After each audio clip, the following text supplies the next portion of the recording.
Hello বন্ধুরা, এটা আমার বেবির হেলদি ফুড দেখো বানানি হইতাছে।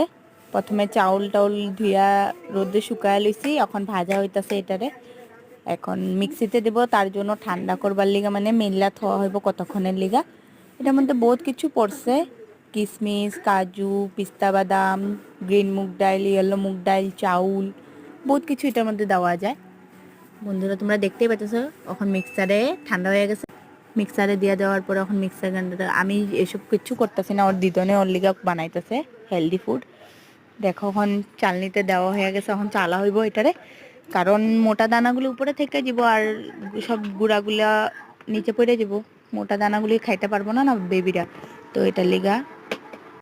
এই ভিডিওটা ভালো লাগলে তোমরা যদি চাও তুঙ্গ বেবিদেরও বানায় খাওয়াইতে পারবা। ঠিক আছে, bye. Like and subscribe please.